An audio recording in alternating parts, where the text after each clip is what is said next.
শুরু করছি আজকের গল্প বিভূতিভূষণ বন্দ্যোপাধ্যায়ের লেখা খোলা দরজার ইতিহাস। সন্তোষ দত্ত আমাদের মধ্যে একজন বড় গাল্পিক। বাইরে শ্রাবণ সন্ধ্যার ঘনায়মান মেঘজাল, মাঝে মাঝে জোনাকি পোকা জ্বলছে। মুখুজ্জে বাড়ির বৈঠকখানায় আমাদের নৈশ আড্ডা বসেছে। না, ওসব কিছু না, শুধু চা আর আছে গরম মুড়ি, কচি শশা, নারকেল কুচি।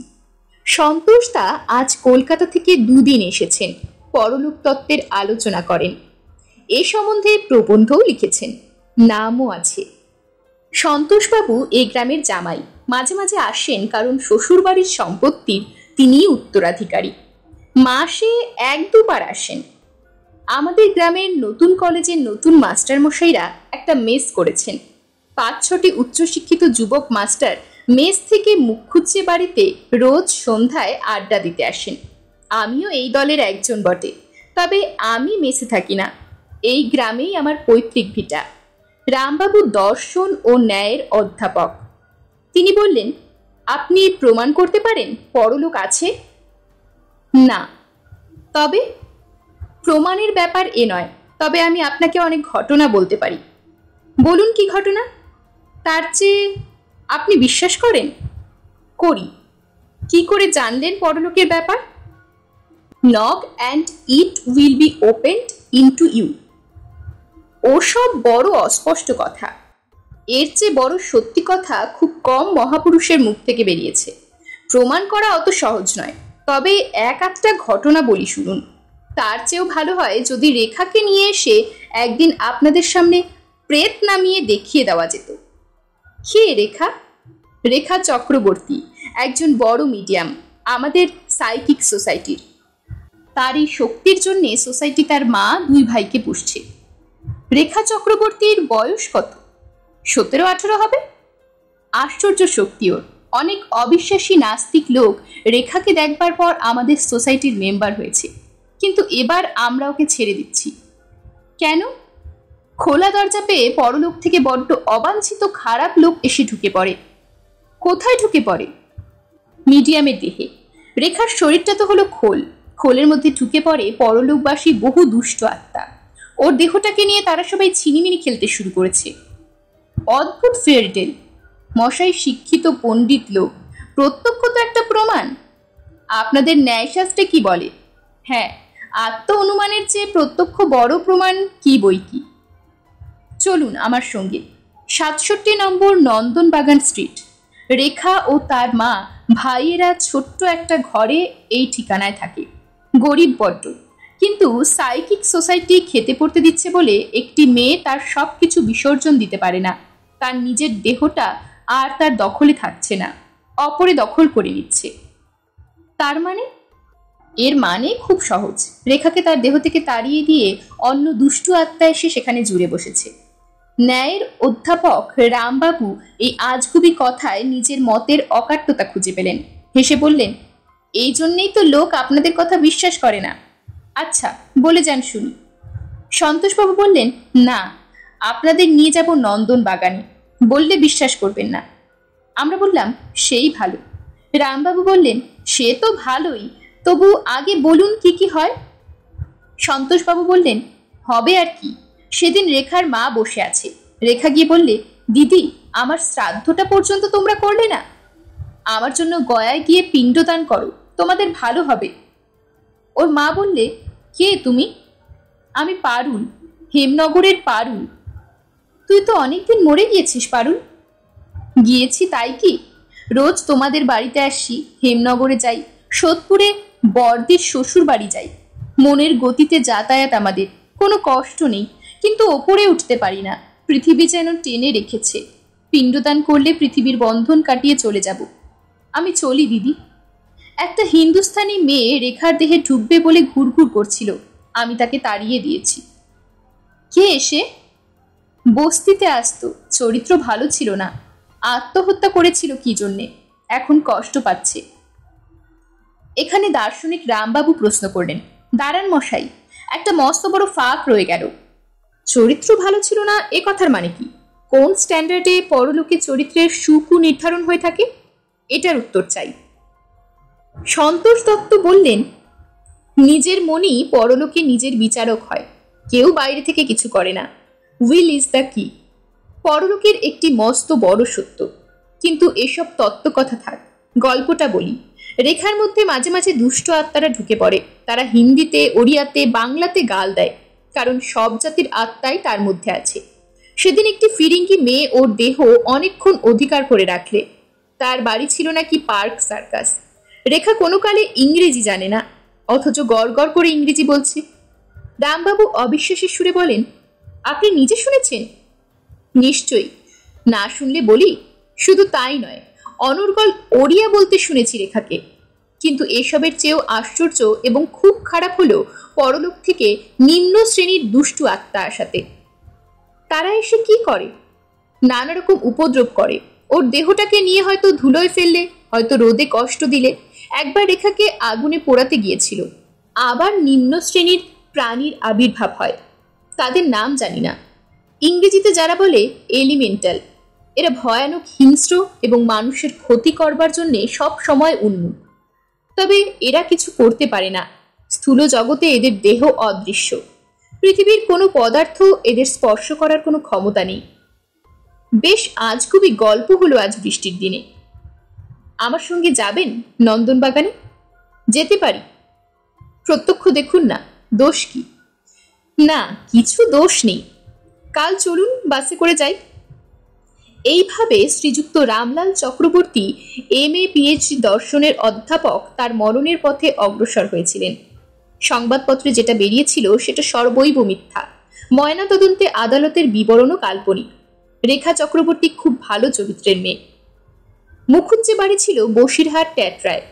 পূর্বোক্ত আড্ডার দিনের ঠিক 9 দিন পরে জন্মাষ্টমীর ছুটির সন্ধ্যাবেলায় রামবাবুকে নিয়ে আমরা কজন নন্দনবাগান স্ট্রিটে রেখাদের বাড়ি গেলাম। রেখাদের বাড়ি এদিন যা যা ঘটে গেল, প্রেততত্ত্ব চর্চার ইতিহাসে এরকম ঘটনা আর কোথাও ঘটেছে বলে আমার জানা নেই। রেখাদের বাড়িটার একটু বিবরণ দেওয়া যাক। একটা পাশের দরজা দিয়ে ওদের বাড়ি ঢুকেই সামনে একটা রোয়াক। রোয়াকের সামনে দুখানা দক্ষিণমুখী বড় ঘর, পেছনে একটা ছোট ঘর। ছোট ঘরের পেছনে ছোট্ট একটা বারান্দা। আগে এখানে বোধহয় রান্না হতো। উনুন পাতা আছে। বর্তমানে এখানে কয়েকটি ফুলের টব ও রেখার ছোট ভাইয়ের একখানা ট্রাইসাইকেল থাকে। এই গেল বাড়ির কথা। ওই ছোট্ট ঘরের অবস্থান ও পেছনের বারান্দাটার কথা মনে রাখতে হবে ঘটনার পরবর্তী অধ্যায়ে। সংক্ষেপে বলাই ভালো, ফেনিয়ে লাভ নেই। রেখা আমাদের চা এনে দিল। সন্তোষবাবু বললে, আজ আমাদের বন্ধু রামলাল চক্রবর্তী এখানে এসেছেন, ওকে একটু দেখাতে হবে। রেখা মেয়েটি শ্যামবর্ণ, একহারা, বেশ সুশ্রী। গলার সুর বীণার ঝংকারের মতো মিষ্টি। বড় বড় চোখ, চোখের দৃষ্টি অতি নিরীহ, যেন বোবার মতো। ওর সুশ্রীতার অনেকটা ব্যাঘাত করেছে ওই নির্বোধের মতো চোখের দৃষ্টির দরুন। রেখা বললে, আজ কদিন থেকে ভয়ানক অত্যাচার আরম্ভ করেছে একটা কেউ। মানুষ কি জানো আর বুঝতে পারছি না। আজও বোধহয় আসবে। আমার বড় ভয় করে। সন্ধ্যার পর রেখার মা আমাদের নিয়ে গেলেন সেই ছোট্ট ঘরটাতে। ধুনো দেওয়া হলো ঘরে, ফুল দিয়ে সাজানো হলো। আমরা সবাই গিয়ে একটা টেবিলের চারপাশে বসলাম। ঘর অন্ধকার করা হলো। রেখার মা বললেন, বাবা একখানা রেকর্ড দাও। গ্রামোফোনে একটা সানাই বাজনার রেকর্ড দেওয়া হলো। একটা ক্ষীণ সুর শোনা গেল ঘরের কোণ থেকে। কে যেন কি বলছে। সন্তোষবাবু বললে, কে? ক্ষীণ সুর মেয়েলি কণ্ঠের। বললে, আজ আপনারা রেখাকে সার্কেলে বসতে দেবেন না। কেন? আপনি কে? আমি রেখার পিসি নীরদবালা। আজ ওর শরীরটা তত ভালো নেই। অনেকগুলো বাজে লোক অপেক্ষা করছে ওর দেহের মধ্যে প্রবেশ করবার জন্যে। এখনো আছেন নাকি? আর কোনো শব্দ শোনা গেল না। খানিকটা সময় কেটে গেল। অন্ধকারে যেন ঘরের বাতাস ভারী হয়ে উঠেছে। রেখা চক্রবর্তীর কোনো সারা শব্দ নেই, মাঝে মাঝে ওর নাক ডাকার শব্দ ছাড়া। কিছুক্ষণ পরে নিদ্রিতা রেখার মুখ দিয়ে আবার কে একজন গম্ভীর সুরে বললে, মালতী, ও মালতী। সন্তোষবাবু বললেন, কে আপনি? মালতী আজ এখানে আসেনি। আমি তার স্বামী। এলে বলবেন তার খোঁজ করেছি। আজ মিডিয়ামকে উঠিয়ে দিন। আজ বড় বিপদ। কেন? রেখা আবার ঘুমিয়ে পড়ল। আর কোনো কথা তার মুখ দিয়ে বেরুলো না। রাত ক্রমে বেশি হলো, আর কেউ আসে না। আধ ঘন্টা কেটে গেল। আমরা ভাবছি আজ এই পর্যন্ত থাক। হঠাৎ পেছনের ছোট্ট ঘরটাতে একটা কি শব্দ শোনা গেল, খুব চাপা কি একটা শব্দ। ঘরের বাতাস আবার ভারী ঠান্ডা হয়ে উঠল। প্রত্যেকবার পরলোকের কোনো মানুষ আসবার সময় ঘরের বাতাস নাকি এমন ঠান্ডা হয়। সন্তোষ দত্ত মানলে না। এবার যে ঘটনাটি ঘটল তা আমার দিক থেকে বলি। সেই অন্ধকারে অন্য লোকের কি হচ্ছে তা জানবার উপায় ছিল না আমার। আমার মনে হলো মাথায় কে এক ঝুড়ি বরফ বসিয়ে দিলে এবং সেই যেন কোনো অদ্ভুত উপায়ে লম্বা হয়ে ঝুলে পড়ে আমার নাকের গর্ত বুঝিয়ে দিচ্ছে ধীরে ধীরে। আমার শরীর যেন অবশ হয়ে আসছে। পেছনের ঘরটাতে একটা যেন বরফের কল বসানো হয়েছে। ঠান্ডা এবং ভারী হাওয়া আসছে ওই ঘরটা থেকেই। যেন চাপা আর্তনাদের মতো কি একটা শোনা গেল রেখার কণ্ঠ থেকে। আর পেছনের ঘরটাতে কি যেন একটা কল বসেছে। কোনো শব্দ নেই, কিছু দেখা যাচ্ছে না সে ঘরে, অথচ মনে হচ্ছে কাণ্ড কারখানার আয়োজন ও মাল মশলা তৈরি হচ্ছে ওই ছোট্ট পেছনের ঘরে। হঠাৎ সন্তোষবাবু বলে উঠলেন, ঘরে আলো জ্বেলে দিন, আলো জ্বেলে দিন, ওই দেখুন কি। আমি দেখলাম কি তা বলি। ঘরের দেওয়ালে একটা বিরাট কালো ছায়া, দেখতে গায়ের দাঁতের মতো, ঠিক যেন মানুষের গায়ের দাঁত অথবা বাঁশ গাছের গায়ে বর্ষাকালে কেমন কান চটা নাক ছত্রাক গজায়। অনেকেই দেখবেন ওই কান চটার মতো, তবে সেটা রবারের ফু দেওয়া বেলুনের মতো ক্রমবর্ধমান ভীষণ ঠান্ডা হাওয়া, হিম যেন বরফ। আমার চৈতন্য লুপ্ত হয়ে আসছে। আমি ঠিক জানি না কি হচ্ছে কোথায়। কোথায় যেন নিস্তব্ধ ঘন অরণ্যের মধ্যে মহা এক জন্তু বা দানব লোকালয়কে ধ্বংস করবার সাধনায় মগ্ন। সেটা বোবা দানব, মুখে ভাষা নেই তার, মুখ বোধহয় নেই, দৃষ্টি হয়তো আছে নগ্ন হিংস্রতার, কিন্তু চোখ নেই। সে জিনিসটা কোনো মানুষ বা ছবিতে আঁকা দানব ভূত প্রেতের মতো আদৌ নয়, মোটেই নয়। সেটা একটা ক্রমবর্ধমান ব্যাঙের ছাতার মতো কিংবা গায়ের দাঁতের মতো বাড়ছে বাড়ছে, ক্রমশ বাড়ছে, চওড়া হচ্ছে, ডাইনে বাঁয়ে সব দিকে বেড়ে সব যেন গ্রাস করে ফেলে দেবে। দাঁত ছড়িয়ে পড়বে সারা ঘরের গায়ে, ঘরের মানুষের গায়ে, ঘন কৃষ্ণ বর্ণের দাঁত, রবারের বেলুনের মতো ফুলে ফেপে ক্রমশ বড় হচ্ছে, অথচ ভয়ানক হিংস্র উগ্র নির্মম বুদ্ধিহীন ধ্বংসের করাল দূত। কারো নিস্তার পাবার উপায় নেই ওর হাত থেকে। একটা আর্ত চিৎকার শোনা গেল যেন ঘরে। আমি যেন দেখলাম পেছনের ছোট ঘরটা সেই বিরাট কালো ব্যাঙের ছাতা বা দাঁতে ভরে গিয়েছে। ঘরের দেওয়াল ও দাঁতটা ভেদ করে ওই জিনিসটা চারিধারে ছড়িয়ে পড়বে। কালো ভীষণ ঠান্ডা কান চটা দাঁত। আমি স্পষ্ট অনুভব করলাম মাথা থেকে নরম সেই মোমের মতো জিনিসটা বেড়ে নেমে ঝুলে পড়ে আমার চোখ ও নাক বুজিয়ে দিচ্ছে। আমি কথা বলতে পারছি না, নিঃশ্বাসও নিতে পারছি না। কোথায় যেন ঢং ঢং করে 10টা বাজছে। আমি শুনে চলেছি 1 2 3 4 5 6 7। তারপর আর জ্ঞান ছিল না। রাত তখন 10টা হবে। যখন জ্ঞান হলো তখনও রাত্রি, কিন্তু ঘর অন্ধকার নয়। শেষ রাতের চাঁদের আলো জানালা দিয়ে এসে পড়েছে ঘরে। যে যার চেয়ারে অসাড় হয়ে হেলে পড়ে আছে। রেখা চক্রবর্তীও অজ্ঞান হয়ে হাত পা এলিয়ে চেয়ারে কাত হয়ে পড়ে আছে। কেবল সন্তোষ দত্ত নেই ঘরের ভেতর। আমি খানিকটা বোঝবার চেষ্টা করলাম কি ঘটেছিল। তারপর সব মনে পড়ল। সে ভীষণ দাঁত কোথায়? রেখা চক্রবর্তী মিডিয়ামের বাড়িতে সার্কেল বসেছিল আজ সন্ধ্যার সময়। ঘরে তখন ঘুটঘুটে অন্ধকার ছিল। এখন চাঁদের আলোয় খানিকটা অন্ধকার দূর হয়েছে। ঘর দেখে মনে হলো এখানে যেন একটি নিষ্ঠুর হত্যাকাণ্ড হয়ে গিয়েছে। মোটরের শব্দ উঠল বাইরে। একটু পরে সন্তোষ দত্ত ঘরে ঢুকলো। ওর সঙ্গে একজন ডাক্তার। আর সব লোকের চৈতন্য সম্পাদন করানো হলো। রামবাবুর প্রাণ অনেকক্ষণ দেহ ছেড়ে চলে গিয়েছিল। ডাক্তার পরীক্ষা করে মত দিলে শ্বাস বন্ধ হওয়ায় মৃত্যু। সারা মুখ কালো হয়ে গিয়েছে, জিভ বেরিয়ে পড়েছে, চোখ ঠিকরে বেরুচ্ছে। পুলিশ এলো, হই হই হলো, লোকজনের ভিড় হলো। রামবাবুর সব পরীক্ষা করা হলো। তারাও বললে নিঃশ্বাস বন্ধ হওয়ার দরুন মৃত্যু। ফুসফুসে একটা নতুন গ্যাসের অস্তিত্ব। সব ব্যবচ্ছেদাকারে পাওয়া গেল আর্জন জাতীয় সহজ দাহ্য গ্যাস। সন্তোষ দত্তকে অনেকদিন পর জিজ্ঞাসা করেছিলুম সে রাত্রে কাণ্ড কারখানার মূল সূত্রটি।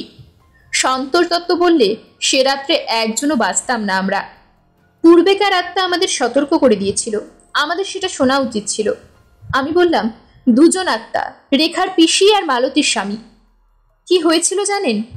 কোনো দুষ্ট আত্মা আসেনি। রেখার পিসি অন্তত তাই বলে গিয়েছিল, কিন্তু আসলে ব্যাপারটা তা নয়। এসেছিল হিংস্র জীব বিশেষ, যাদের ইংরেজিতে বলে এলিমেন্টাল। ওরা ভূর্বলোকের বাঘ ভাল্লুক জাতীয় প্রাণী, মানুষের চেয়ে অনেক নিম্ন স্তরের, অথচ ক্ষমতায় ও ক্রূর বুদ্ধিতে মানুষকে ছাড়িয়ে যায়। সেদিন কি করেছিল জানো? ওটা আমাদের সকলের শরীর থেকে স্থূল উপাদান সংগ্রহ করে এলিমেন্টালটা সেই ছোট্ট ঘরটাতে নিজের অদৃশ্য দেহটাকে স্থূল জাতের উপযুক্ত করে তুলেছিল।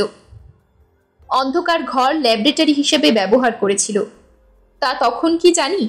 জানলে খুব সহজে তাড়াতে পারা যেত। আমি কৌতূহলের সুরে প্রশ্ন করলাম, কিভাবে? খুব সহজে। বলুন না আপনি, নিশ্চয়ই জানেন।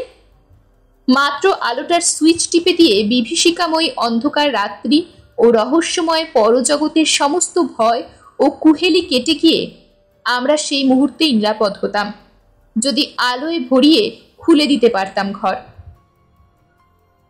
এরকমই আরো সব গল্প পেতে চ্যানেলটিকে সাবস্ক্রাইব করে দেবেন। আর গল্পটি যদি ভালো লেগে থাকে তাহলে লাইক, শেয়ার আর কমেন্ট করে দেবেন।